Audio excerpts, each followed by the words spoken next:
This is quite an old Armani, and I wear it when I present this seminar because it was the very first Armani suit I ever bought. It cost me $6,000, and that's what the gentleman was referring to in the video. I actually came into the seminar wearing my new Armani suit. I was very proud of it. Remember when I first started doing this, like buying Armani suits was a big deal for me. Now I probably wouldn't buy an Armani suit, but that's because they don't fit me. But that's an entirely another story. And I was telling the story how I literally bought this Armani suit out of thin air. Because I had, written an option in the store. I rang up my broker, wrote an option, got 6,000 credit in my bank account, bought the suit. So I still wear it today, just to remind myself of the story. But there's $1,500 deposited into a bank account. But at the end of that month, the share price went up. So this month we were exercised.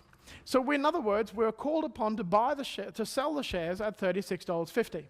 So $36,500 minus a brokerage of $401.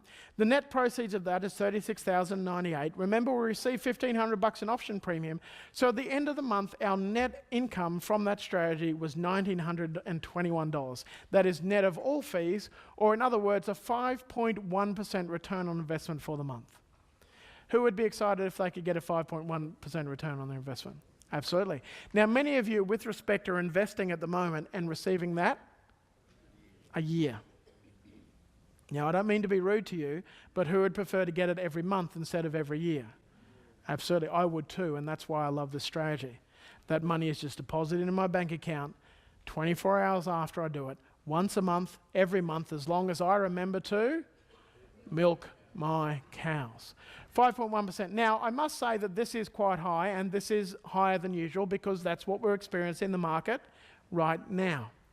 Some stage in the market, you might be getting 1 or 2% from this, but it will average out, and in my experience, it averages out net of all costs 20% plus per annum.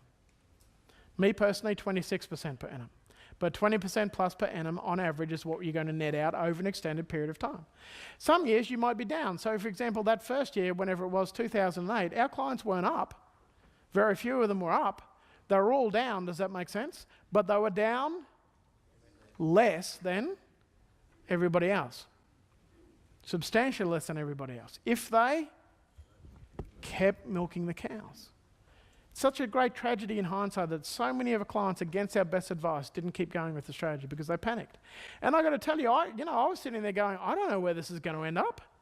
This could be the end of the world as we know it. The entire banking system was on the verge of collapse in the United States. It literally could have been the end of the world as we know it.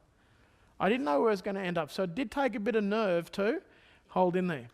But by the end of that year, our clients were down 10%. Now you might be thinking, well, that's not a fantastic outcome. Why is he up on stage crowing about being down 10%? That was an awesome outcome because everybody else was down 45%. Now, some of you are sitting in the room going, down 10%. I own an investment property. I was up 10% that year. Yeah, you probably were. But at the end of the next year, our clients were break even. The end of the following year, they're earning 20% per annum again. Yeah.